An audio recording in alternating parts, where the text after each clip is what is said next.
Bonjour et merci de participer à ce webinaire qui est organisé par les clubs QSE RSE du réseau professionnel Drôme Ecobiz.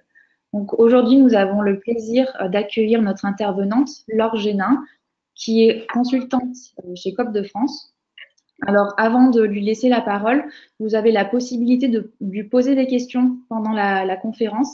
Moi, je compilerai en fait toutes vos questions et je lui les poserai à la fin de sa présentation. Donc Laure, je te laisse la parole maintenant. Merci Émilie. Eh bien, bonjour à tous pour ce webinaire sur la révision de l'ISO 22000. En quelques mots, d'abord, je vais me présenter. Laure Genin de COP de France Auvergne-Rhône-Alpes. Donc, je suis consultante dans les entreprises agroalimentaires et coopératives de la région Auvergne-Rhône-Alpes. Et pour cela, je travaille donc en coopération avec Isara Conseil dans le cadre du pôle qualité sécurité des denrées alimentaires. Et donc, à ce titre, nous sommes actuellement trois consultantes, Alexia Lafarge, Valentine Ben et moi-même. Alors, concernant le programme de ce webinaire, je vais d'abord rapidement vous parler du calendrier et des échéances à venir. Puis nous allons rentrer sur les nouveaux concepts qui ont été intégrés donc, dans cette nouvelle version d'ISO 22000. On fera un zoom sur les nouveautés et en particulier le renforcement de l'approche risque et opportunité et puis l'approche processus qui, il est vrai, a été peu présente sur l'ancienne version de l'ISO 22000. Je vous parlerai des autres changements de clés et puis après, on rentrera plus dans le détail sur les nouvelles terminologies et définitions et puis bien comprendre ce que demande l'ISO 22000 sur ces nouveaux concepts et comment relier ces nouveaux concepts que sont les enjeux, puisqu'on verra que l'ISO 22000 demande d'identifier les enjeux, d'identifier les parties intéressées et leurs attentes, et puis comment relier tout ça à la notion de risque et opportunité. Donc pour ça, j'essaierai de vous montrer un petit schéma qui résume tout ça. Pour terminer, assez brièvement, puisqu'on n'a que 3/4 d'heure, dans les grandes lignes, je vous citerai les exigences qui ont été renforcées, vous expliquer comment a été réorganisé un certain nombre de chapitres, en particulier sur le cœur du réacteur, qui est toute la partie HACCP, et puis je vous ferai part des précisions ou clarifications qui ont été introduites dans cette nouvelle version de l'ISO 22000. Alors, commençons par le calendrier. Donc, cette norme a été éditée en juin 2018 et donc à aujourd'hui, les entreprises ISO 22000 ont 3 ans à partir de juin 2018 pour se mettre en conformité, c'est-à-dire que la deadline est au 18 juin 2021. Alors, à quel moment pour les entreprises certifiées 22000 elles peuvent passer cette nouvelle version lors des audits de certification? Alors, il y a trois options possibles. Soit vous passez la nouvelle version lors de l'audit de suivi, soit à l'occasion d'un audit de renouvellement, ou éventuellement, pour une raison X ou Y, vous êtes en droit, en tant qu'entreprise certifiée, de demander un audit spécifique uniquement pour passer de l'ancienne version à la nouvelle version. Voilà. Alors, ça veut dire quoi? Ça veut dire que jusqu'en juin 2021, si vous avez un audit de renouvellement d'ici là, vous pouvez continuer à faire cet audit de renouvellement selon la version 2005, c'est-à-dire l'ancienne version. Mais à savoir que ce certificat version 2005 restera valable que jusqu'au 18 juin 2021, d'accord? Les organismes certificateurs insistent pour que vous anticipiez un petit peu cette deadline et vous demandent de prévoir un audit de transition vers version 2018, on va dire au plus tard en février 2021 pour être d'aplomb au 18 juin 2021. Voilà. Alors, si vous souhaitez passer votre audit de transition version 2018 lors d'un suivi annuel, alors attention, donc je vous l'ai dit, c'est possible. Par contre, votre organisme certificateur rajoutera sans doute une durée supplémentaire dans la durée par rapport à un audit de suivi classique. Si l'audit de renouvellement se fait selon la version 2018, pour autant, il ne sera pas il ne sera pas décalé, c'est-à-dire que vous aurez le livre de renouvellement toujours selon les 3 ans. Voilà. Alors, ça, c'était sur la partie planning et calendrier. Donc, ça veut dire qu'à aujourd'hui, vous avez, on va dire, 2 ans et demi pour vous mettre à niveau. Alors, sur le contenu de cette révision, donc, en fait, le gros changement de cette norme va porter surtout sur l'introduction de nouveaux concepts et sur son architecture. Il est vrai que je dirais le cœur du réacteur de cette norme ISO 22000, qui est tout le chapitre sur l'analyse HACCP, et a été peu impacté. Sur cette partie-là, il y a surtout eu des efforts de clarification qui ont été faits. Donc, à aujourd'hui, la nouvelle version a évolué dans sa structuration, et à aujourd'hui, on parle d'une structure HLS, c'est-à-dire que l'ISO 22000, donc à aujourd'hui, est structurée sur la version 2018 conformément aux autres normes du type ISO 14001 ou ISO 9001 qui ont appréhendé cette structure HLS lors de leur dernière révision, c'est-à-dire en 2015 pour, par exemple, la 9001. Alors, cette nouvelle version s'appuie sur un certain nombre de nouveaux concepts.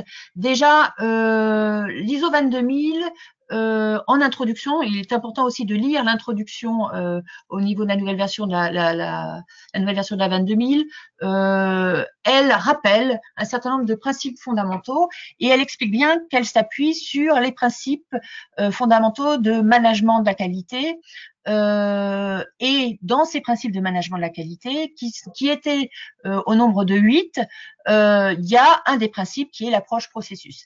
Alors, en fait, sur les principes de management de la qualité, à aujourd'hui, on n'en a plus que 7. Alors, non pas que un des principes a été supprimé, mais il y a 2 principes de management qui ont été fusionnés. Donc, en fait, l'ISO 22000 réaffirme l'importance des principes de management de la qualité, dont l'approche processus, dont l'approche PDCA, qui transpire dans cette nouvelle version. Alors, comme je vous le disais tout à l'heure en introduction, les exigences de cette norme sont maintenant réparties selon donc la nouvelle structure HLS, donc High Level Structure, donc qui est une structure universelle de tout système de management. On va voir aussi dans cette nouvelle révision l'intégration de l'approche processus, parce qu'effectivement, contrairement à la 9001 où l'approche processus depuis les années 2000 est introduite, étonnamment dans l'ISO 22000, l'approche processus jusqu'à aujourd'hui n'était pas présente. Voilà. Un autre élément important, ça va être l'approche risque qui va être élargie. Effectivement, sur la version précédente, il y avait une approche risque qui était mise en avant sur la partie opérationnelle, c'est-à-dire tout ce qui concernait la partie HACCP.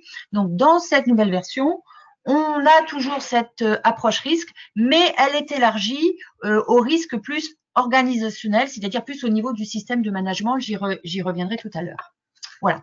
Alors, pardon, sur les principes de management, je vais passer très vite. C'est juste à titre d'information, je vous ai mis la liste des principes de management qui sont cités dans la nouvelle version. Donc avant, on en avait 8, maintenant on n'en a plus que 7. Donc c'est le processus approche système qui a été inclus dans l'approche processus. Donc on va retrouver l'orientation client, le leadership, l'implication du personnel, l'approche processus bien sûr, l'amélioration continue avec l'approche PDCA. Tout ce qui est prise de décision fondée sur des preuves, donc c'est tout ce qui est indicateur, reporting. Et puis, pardon, dernier point, dernier principe de management, c'est le management des relations avec les parties intéressées. Avant, on parlait de relations fournisseurs mutuellement bénéfiques. Donc, on voit aussi à ce niveau-là l'introduction d'une nouvelle notion qui est la notion de parties intéressées, et j'y reviendrai tout à l'heure. Alors, sur cette structure HLS, comment elle est organisée? Donc là, je vous ai mis un schéma qui reprend l'organisation de cette structure HLS, donc qui est basée sur l'approche PDCA. Donc, on retrouve dans le schéma l'approche PDCA. Donc, dans la planification, on va trouver tout ce qui est chapitres, les chapitres liés au contexte de l'organisme. On y reviendra sur cette partie-là. Tout ce qui est leadership, planification et tout ce qui est processus support. Dans la partie réalisation, c'est là que l'on va trouver tout le chapitre sur la partie HACCP, donc qui s'appelle maintenant réalisation des activités opérationnelles. Sur la partie check, contrôle, évaluation, donc on va trouver tout le chapitre évaluation des performances. Et pour terminer, sur la partie acte, c'est là où on va retrouver tout le chapitre amélioration. Alors, si on regarde cette structure HLS, mais présentée sous une autre forme, donc je vous ai repris le sommaire de la norme ISO 22000, version 2018. Donc, ce qui est en rouge, c'est la partie pardon, qui est commune à la fois à la 9001 et aussi à la 14001. Voilà. Et ce qui est en bleu, c'est tout ce qui est spécifique à l'ISO 22000. Et en particulier, si vous regardez, la grosse spécificité de l'ISO 22000 par rapport aux autres normes ISO dans le cadre de la structure HLS, c'est tout le chapitre 8, réalisation des activités opérationnelles, et c'est dans ce chapitre qu'est reprise toute la méthode HACCP. Voilà. Alors, maintenant, ce que je vous propose, c'est qu'on zoome un petit peu sur les deux concepts qui ont été soit renforcés, soit introduits dans cette nouvelle norme, ISO 22000. Donc, je vais vous parler de l'approche processus et de l'approche risque-opportunité. Alors, pourquoi cette nouvelle version a introduit l'approche processus et pourquoi elle a renforcé tout ce qui était approche par les risques et on verra tout à l'heure, quand on parle de risque, on associe les risques à des opportunités. Donc, en fait, vous avez la représentation d'un processus pour lequel on a un pilote et donc on va avoir des données d'entrée et données de sortie. D'accord? Donc, l'intérêt d'avoir une approche processus, c'est de pouvoir travailler sur ces processus et d'assurer la maîtrise de chacun des processus et des interactions entre ces processus.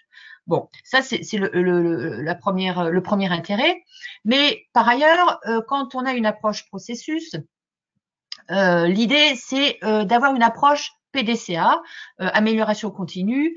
Alors, à la fois, et c'est ce que demande ISO 22000, elle demande d'avoir une approche amélioration à deux niveaux. D'abord, au niveau opérationnel. Donc, quand je parle de processus opérationnel, en fait, je parle du chapitre 8 qui regroupe tout le chapitre sur la HACCP. Donc ça, c'est le premier niveau.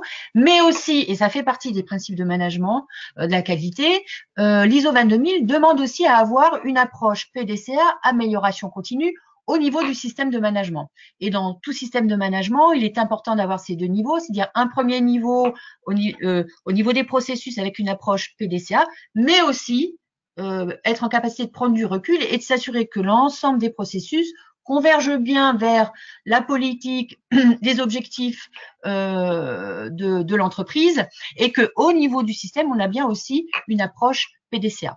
Donc ça, c'était pour l'approche PDCA. Par ailleurs, donc deuxième concept, l'approche par les risques.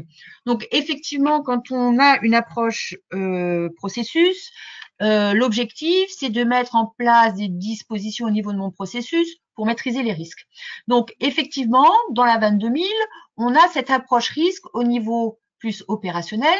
Et donc, là, sur cette partie-là, rien de plus à faire que ce qu'on avait à faire déjà avec l'ancienne version, c'est-à-dire que l'approche par les risques au niveau opérationnel, ça consiste, ça correspond en fait à l'ensemble du chapitre 8, donc ce que j'ai identifié comme risque organisationnel, donc c'est toute l'étude HACCP au niveau opérationnel. Donc ça, c'est le premier niveau.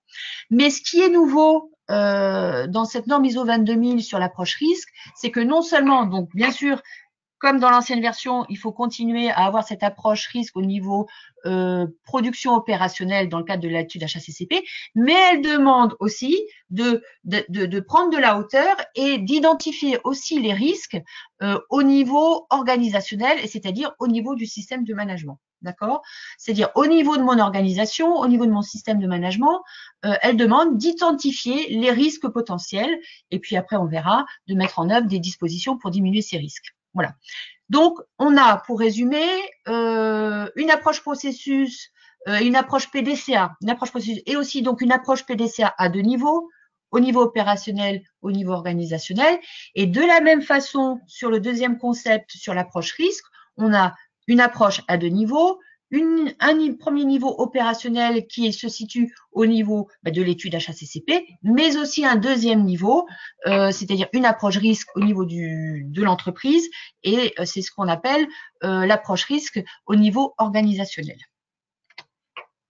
Alors, pour vous représenter cela en lien avec les exigences de la norme ISO 22000, donc j'ai repris le schéma qui est en introduction de la nouvelle version de l'ISO 22000. Et là, on retrouve bien les deux niveaux du PDCA. Donc, on va retrouver toute la partie études HACCP, donc chapitre 8, où là, on va retrouver la notion de risque opérationnel, donc qui est ce que je disais tout à l'heure, implicite dans le cadre de l'HACCP, donc traité dans le cadre de l'HACCP. Et puis, à un niveau supérieur, on va retrouver une approche PDCA et une approche risque. Et là, on est sur les risques organisationnels, donc on est plus au niveau du management du système, au niveau de l'entreprise. Voilà ces deux niveaux représentés d'une façon différente. Alors, pour continuer ma présentation, je vais vous donner en quelques mots les autres changements clés de cette nouvelle version de l'ISO 22000. Alors, d'abord, on verra tout à l'heure, puisque j'y reviendrai, l'ISO 22000 donc demande que l'entreprise analyse son contexte, le contexte dans lequel elle évolue et qu'elle identifie à l'avance les enjeux qu'elle va devoir relever. Donc il y a un premier point important qui est d'identifier le contexte de l'entreprise.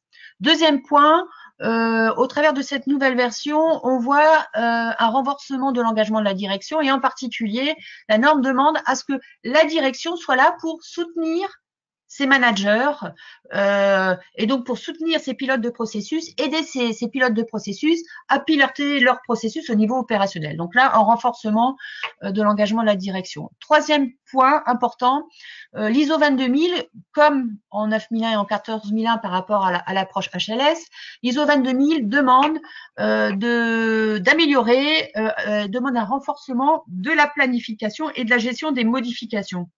Comment j'anticipe, j'organise mes modifications, les modifications à venir. Quatrième point, c'est l'ISO 22000 qui demande à l'entreprise de mieux maîtriser ses processus externalisés parce qu'effectivement, quand on audite des systèmes de management, on s'aperçoit qu'il y a certains processus qui sont externalisés et qui sont un petit peu oubliés et qui ne sont pas suffisamment maîtrisés. Et donc, l'ISO 22000 renforce cette partie-là. Et puis, elle insiste beaucoup sur l'obligation, la notion de résultat, d'efficacité et d'amélioration, ce qui est relativement logique dans un système de management. Alors, on va voir aussi que dans cette nouvelle version, il y a un certain nombre de terminologies et de définitions qui ont été un petit peu revisitées. Alors, très rapidement, la norme, effectivement, sur la version 2005, parlait de processus externalisés. Bon, maintenant, elle parle de processus, produits et services fournis par des prestataires externes. Deuxième changement en termes de vocabulaire, alors c'est pas qu'une question de vocabulaire, mais qui est importante, c'est-à-dire qu'avant on parlait de documents et d'enregistrement, maintenant la norme parle d'information documentée. Cette information peut être sous tout support, support papier, support informatique, peu importe.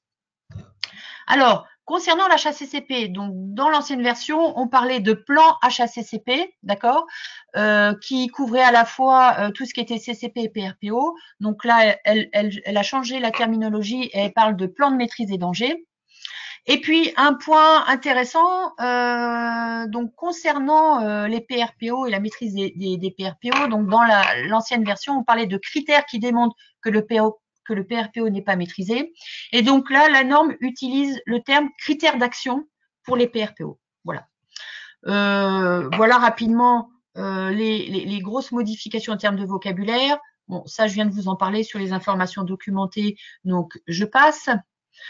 Alors après, donc pour terminer, trois définitions sur lesquelles je voudrais revenir. Alors d'abord, une définition nouvelle puisque c'est une nouvelle notion qui est introduite, c'est la notion de partie intéressée, je vous en ai un peu parlé tout à l'heure. Donc là, la norme définit ce qu'est une partie intéressée, donc c'est personne ou organisme qui peut soit influer sur une décision ou une activité, soit être influencé ou s'estimer influencé par une décision ou une activité. Alors, en fait, sur la version 2005, on réfléchissait surtout sur l'une des parties intéressées les plus importantes qui était le client.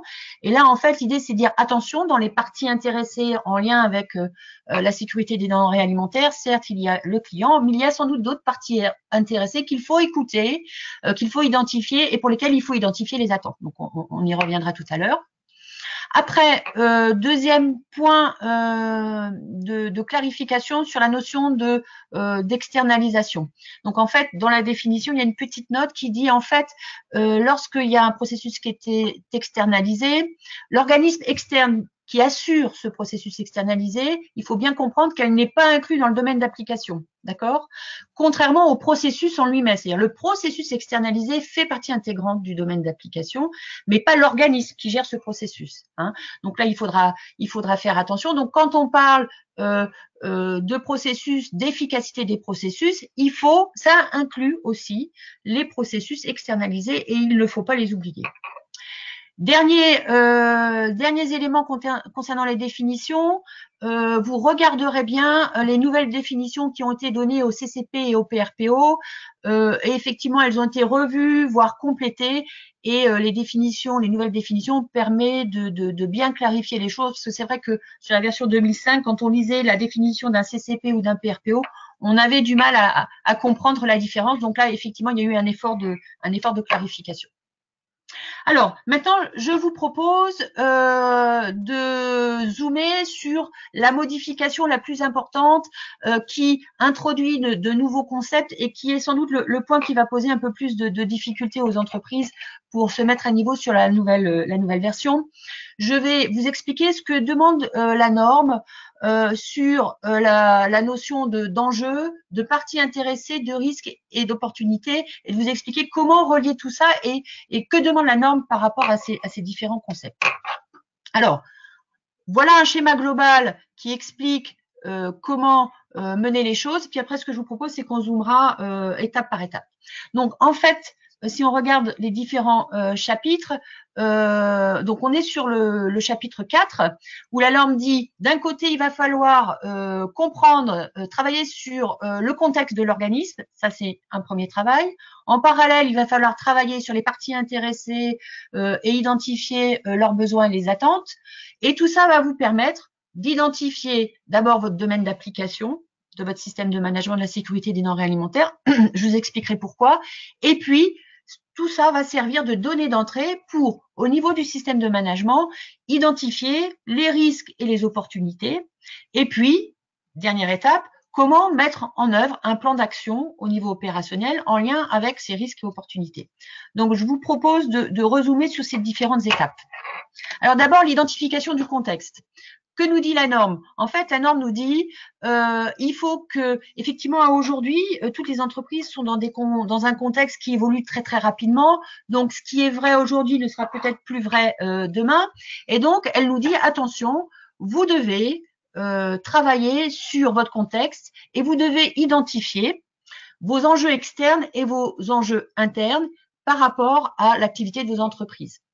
Alors, ça correspond au chapitre 4.1, compréhension de l'organisme et de son contexte.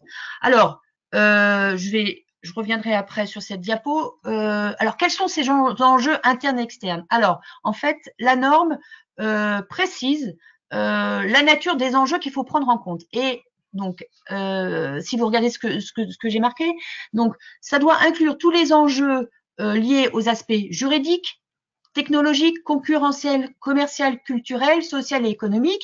Et ce qui est intéressant, elle dit attention, il faut prendre en compte le contexte lié à la cybersécurité, à la fraude alimentaire, à la protection des denrées, à la contamination intentionnelle au niveau international, national, régional ou local. Ça veut dire quoi? Ça veut dire que même si dans la version 2018 de l'ISO 22000, dans la liste des BPH à prendre en compte, la food fraud, la food defense et la cybersécurité n'apparaît pas comme une exigence sur lesquelles il faut mettre en place des bonnes pratiques hygiéniques. Par contre, si lors de votre analyse du contexte, vous identifiez dans votre filière un risque important en termes de fraude alimentaire, de food defense ou de cybersécurité, vous devez de l'intégrer dans votre système de management. Voire derrière mettre en place un plan d'action associé. Donc, voilà, attention, on voit dans cette nouvelle norme, on commence à avoir la notion de cybersécurité, food fraud ou food defense qui commence à poindre dans cette nouvelle version. L'idée, c'est de dire, ben voilà, par l'analyse de ce contexte, vous allez avoir un système de management agile, proactif, et vous allez pouvoir anticiper sur les évolutions de votre environnement. Alors, je reviens sur le slide précédent. Par contre, la question, c'est jusqu'où il faut aller en termes de formalisation.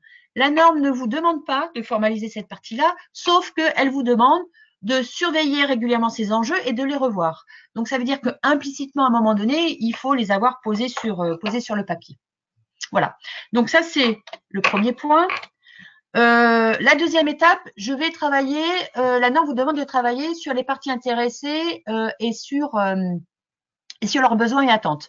Donc, ça veut dire qu'il faut que vous fassiez un premier travail pour identifier vos parties intéressées. Alors, pas l'ensemble des parties intéressées, mais celles qui sont en interaction avec votre système de management des denrées alimentaires. Une fois que vous avez identifié vos parties intéressées, on va vous demander d'identifier leurs besoins et attentes. D'accord ? C'est effectivement important parce que ce sont des acteurs de la chaîne alimentaire au sens de l'ISO 22000. Et la même chose, il va falloir surveiller, on ne vous demande pas de formaliser tout cela, mais néanmoins, elle vous demande de surveiller ces parties intéressées, surveiller leurs besoins et attentes, et de les revoir régulièrement pour réajuster éventuellement votre plan d'action derrière. Donc, ça veut dire que quelque part, il y a une obligation de poser sur le papier un minimum toute cette analyse. D'accord? Mais au sens strict, il n'y a pas d'obligation de méthode ni de formalisation. Une fois qu'on a fait ce travail, on va passer à l'étape suivante, c'est-à-dire qu'on va définir le périmètre d'application. Effectivement, la norme nous dit on doit définir le périmètre d'application de votre système de management en fonction des enjeux et des attentes des parties intéressées. Alors, pourquoi cette norme nous demande cela Alors, effectivement, on avait des fois des systèmes de management de la sécurité des denrées alimentaires qui étaient déployés que sur une partie de l'activité d'un site. Alors, et donc, si vous expliquez à votre auditeur, enfin, ou la direction explique clairement que tel processus est extrêmement important pour la satisfaction du client, ou il est important en lien avec les besoins et attentes des parties intéressées, mais que si derrière, on ne le retrouve pas dans le périmètre de la certification, on voit là qu'il y a une petite incohérence. Et donc là, c'est pour s'assurer de la cohérence entre le périmètre couvert par le système de management et les besoins et attentes des parties intéressées et la compréhension du contexte. Voilà. Alors par contre, là, on demande une information documentée, c'est-à-dire qu'il faut formaliser noir sur blanc le périmètre d'application de votre système de management. Une fois qu'on a fait ça, on va travailler sur les risques et opportunités. Alors là, il faut bien comprendre qu'on est au niveau du système de management, hein, on est au premier niveau. Donc, la norme nous dit, en fonction des enjeux que vous avez identifiés, en fonction des attentes des parties intéressées, il va falloir identifier les risques et les opportunités associées. Et une fois que vous avez identifié les risques et les opportunités associées, il va falloir définir un plan d'action qui va permettre de limiter les risques, d'une part, voire exploiter les opportunités qui peuvent se présenter. Et donc, c'est ce plan d'action qui, lui, doit être décliné au niveau des processus que vous avez préalablement identifiés. Et puis, dans un deuxième temps, comme toute approche PDCA, il va falloir suivre la mise en œuvre des actions et évaluer l'efficacité de ces actions. Alors, un dernier schéma pour vous résumer tout ça. J'ai donc la finalité de mon entreprise qui va me permettre, en analysant le contexte, d'identifier les enjeux internes et externes. Voilà. D'un autre côté, j'ai mes parties intéressées avec leurs exigences. Et tout ça va me permettre d'identifier les risques et opportunités au niveau organisationnel. J'entends bien, là, on n'est pas au niveau du processus. Une fois que j'ai identifié mes risques et opportunités au niveau de mon système de management, je vais décliner ça en plan d'action. D'accord? Et après, ce que demande la norme, c'est de décliner ce plan d'action au niveau des processus. D'accord? Comment j'intègre ce plan d'action au niveau des différents processus. D'accord?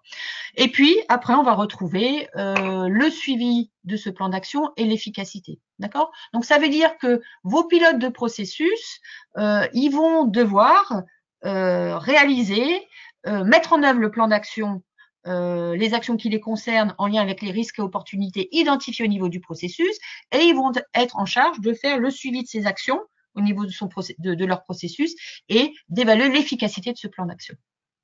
Et donc, toute la partie à droite, au niveau la partie droite du schéma en bas à droite qui représente les différents processus, c'est ici qu'on va retrouver tout le chapitre 8 concernant les processus opérationnels et donc toute la partie HACCP.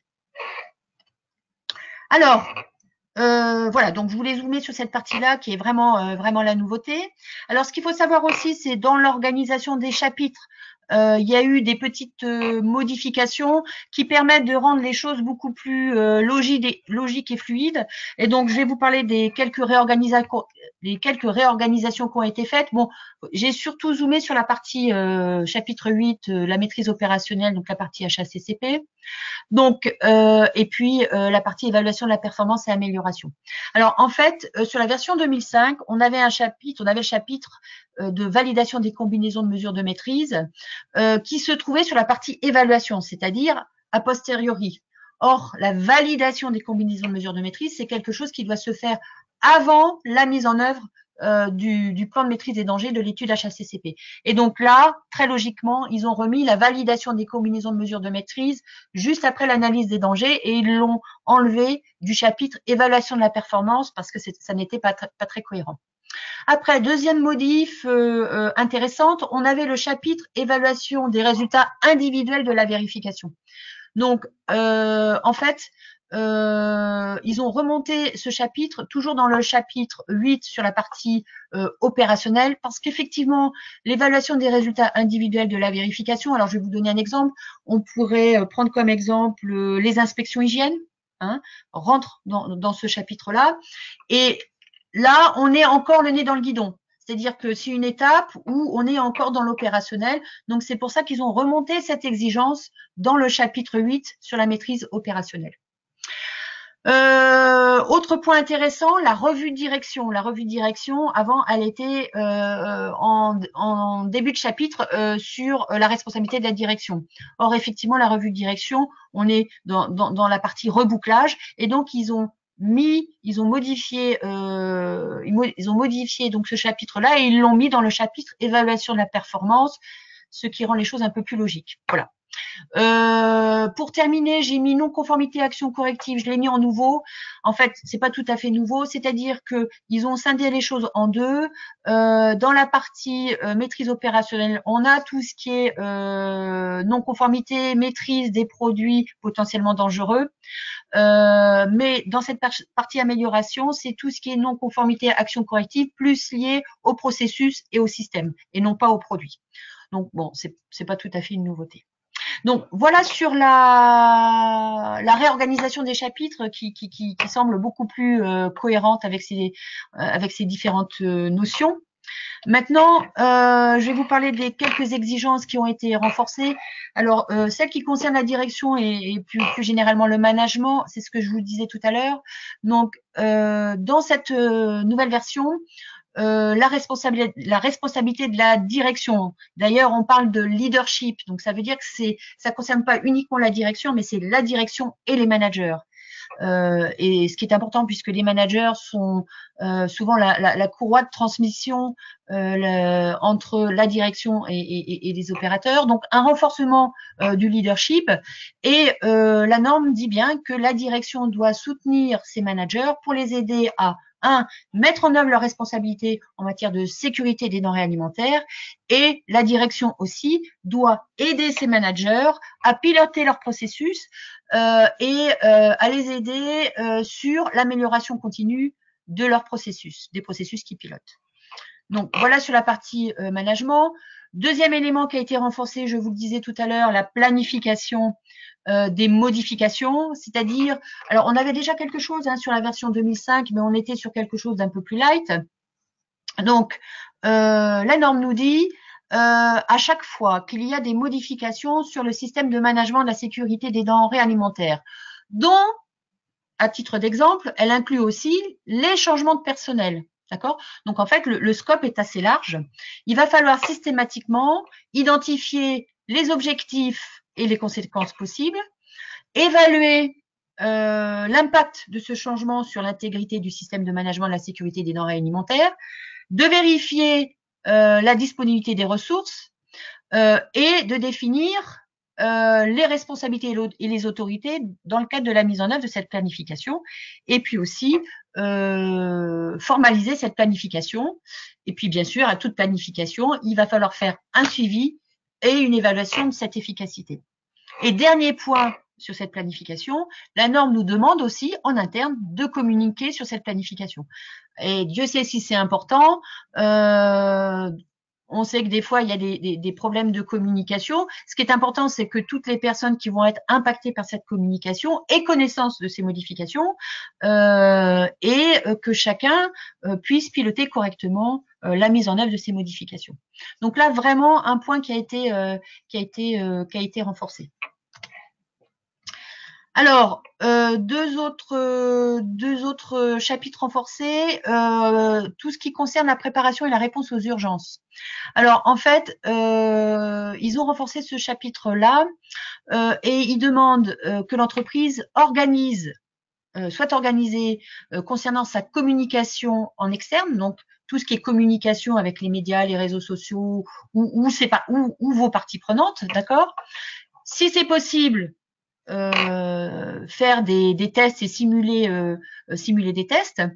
Et puis, elle explique que il va falloir bien sûr lister les situations d'urgence possibles, d'accord? Et dedans, on va pouvoir y intégrer tout ce qui est bioterrorisme. Donc, vous voyez, on retrouve la partie food defense. Et dans une note, dans ce chapitre-là, la norme parle aussi de traitement des urgences de santé publique, d'interruption des services essentiels de l'entreprise. Donc, on s'aperçoit que ce chapitre-là a été renforcé et qu'on tend de plus en plus vers un plan de continuité d'activité, même si ce terme n'est pas utilisé en tant que tel sur la version 2018. Voilà. Et puis, dernier point sur la revue de direction, attention, puisque la revue de direction, donc sur le fond, n'a pas changé, mais il y a des nouvelles données d'entrée qu'il faut analyser en lien avec l'introduction des nouveaux concepts que sont les enjeux, les parties intéressées, les risques et les opportunités. Donc, tous ces éléments-là doivent être aussi des données d'entrée de la revue de direction. Voilà. Alors, maintenant, juste pour vous souligner que la norme a ajouté 2 chapitres nouveaux. Alors, je ne vais pas rentrer dans le détail, mais ça rejoint ce que je vous expliquais tout à l'heure sur la notion de processus externalisé. Donc, elle a rédigé un chapitre spécifique sur tout ce qui est maîtrise des produits et services fournis par les prestataires externes. Alors, faut dire que sur la version 2005, c'est quand même des choses qui étaient déjà maîtrisées. Donc là, alors c'est pas qu'une question de forme, mais parce que c'est un moyen aussi de bien zoomer sur cette nouveauté. Mais sur le fond, on retrouve des exigences en matière d'achat de prestations. Voilà. Et puis, deuxième chapitre, lui qui est relativement nouveau, qui s'appelle « Éléments du système de management de la sécurité des denrées alimentaires élaborés en externe ».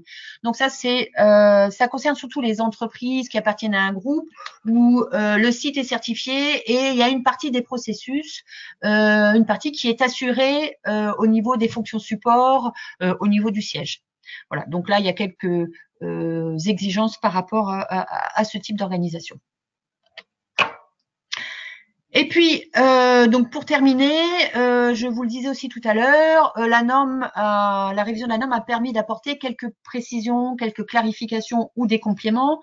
Donc, ça n'est pas exhaustif, mais je vous fais quelques zooms et quelques zooms sur des éléments qui me semblent importants. Sur le chapitre PRP, où dans ce chapitre 8.2, la norme liste l'ensemble des thématiques qu'il faut traiter en matière de programme prérequis, de bonnes pratiques hygiéniques. elle cite, et ça c'est un élément important, elle dit que dans le cadre de la mise en œuvre des PRP, il faut tenir compte des séries ISO-TS 22002-X applicables. Alors, en fait, ces normes ISO-TS 22002-X, ce sont les normes ISO qui sont applicables en plus de l'ISO 22000 quand les entreprises sont certifiées FSSC 22000. Donc, en fait, ça ne veut pas dire qu'à aujourd'hui, il faut appliquer, quand on est certifié ISO 22000, il faut appliquer les ISO-TS, mais elle en fait référence et elle dit qu'il faut en tenir compte. Donc, ça veut dire quelque part que, je dirais, la différence entre une certification ISO 22000 et une certification FSSC 22000, la différence reste de plus en plus tenue. Voilà. Et puis, bien entendu, pour faire le lien avec la partie analyse du contexte, si lors du contexte, l'analyse du contexte et des enjeux, vous avez identifié des enjeux importants en termes de cybersécurité, fraude alimentaire ou contamination intentionnelle, c'est des choses qu'il faudra réintégrer, qu'il faudra définir dans le cadre de vos bonnes pratiques, c'est-à-dire qu'il faudra définir des bonnes pratiques en matière, enfin sur ces trois sujets. Voilà. Alors, un petit point sur la traçabilité. La norme demande de l'évaluer et de vérifier la traçabilité. C'est vrai qu'on avait l'habitude de faire des tests de traçabilité, mais c'était pas spécifié en tant que tel, avec, si possible, le bilan matière. Alors, elle précise le cas échéant. Voilà. Et puis, une petite précision sur les diagrammes de flux. Donc, la norme, bien sûr, continue à demander que l'équipe HACCP aille sur le terrain vérifier les diagrammes de flux. Par contre, elle dit attention, vous devez tenir compte des variations liées à la saisonnalité de l'activité. Voilà. Donc, ça veut dire sur des activités très saisonnières, mais peut-être à penser à faire deux vérifications sur le terrain au regard de ces deux saisons. Pour terminer, c'est ce que je vous expliquais sur la partie HACCP, donc peu de modifications, surtout des clarifications.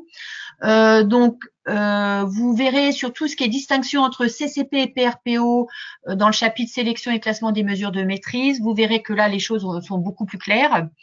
Et puis, sur la partie surveillance des PRPO, là, la norme a renforcé un petit peu les choses. C'est beaucoup plus détaillé. Et donc, ce qu'elle demande, ce sont des exigences plus ou moins équivalentes à ce qu'elle demande sur la surveillance des CCP. Mais il faut dire que sur le terrain, les entreprises avaient déjà anticipé sur cette partie-là. Et je dirais que la surveillance des PRPO allait aussi loin en termes de formalisation que la surveillance des CCP. Voilà. Alors, pour terminer, je crois que c'est vrai que cette ISO 22000 version 2018 introduit des notions un peu nouvelles qui peuvent être un petit peu difficiles pour des entreprises qui ne sont pas habituées à l'approche processus, au pilotage par les processus. Mais néanmoins, je pense que cette nouvelle version est peut-être une véritable opportunité, en tout cas pour les services qualité, pour arriver à impliquer plus fortement le leadership, parce qu'effectivement, pour travailler, pour identifier les enjeux internes et externes et le contexte de l'organisme, le service qualité ne pourra pas travailler tout seul et devra obligatoirement travailler avec la direction et les pilotes de processus. Donc, je crois qu'il faut vraiment utiliser cette révision de la norme pour associer les pilotes de processus. Et puis, c'est aussi un moyen, je pense, de donner une nouvelle impulsion à la démarche. Vous allez aussi, avec cet outil approche processus, je pense que vous allez vraiment apporter un plus en termes d'amélioration des activités opérationnelles, mais aussi en termes d'amélioration du système de management.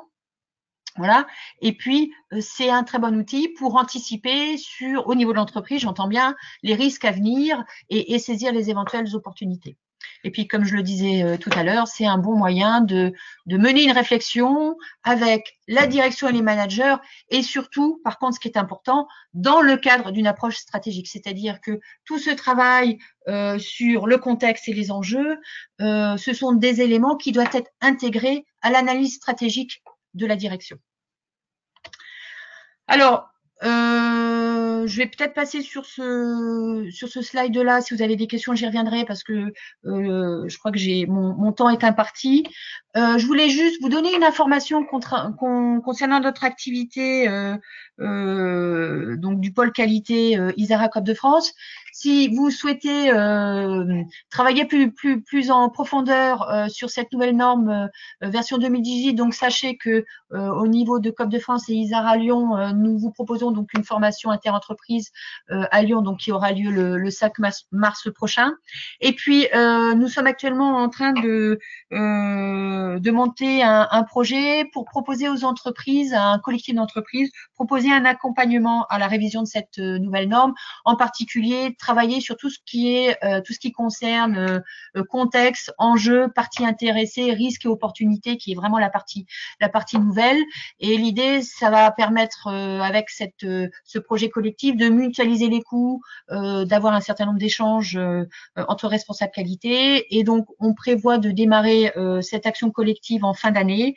Donc, si vous êtes intéressé, voilà, vous pouvez vous faire connaître soit auprès d'Émilie ou auprès de moi-même si vous le souhaitez. Mais écoutez, je vous remercie et je laisse la main à Émilie pour reprendre l'animation. Ça y est, merci Laure, je te remercie beaucoup pour tes explications. J'ai pas reçu de questions pour l'instant. Ah, bon, d'accord. Tout était très clair. Donc, avant de clôturer le webinaire, je voulais donc préciser aux participants que vous pouvez le retrouver en fait sur notre chaîne YouTube, donc qui est Biz QSE RSE, et que pour les membres du club QSE RSE, vous aurez le support de présentation de Laure sur notre plateforme internet, comme d'habitude. Eh bien, je vous remercie tous et au revoir et bon après-midi. Merci à tous. Bon après-midi. Au revoir. Par contre, certains, on les informer,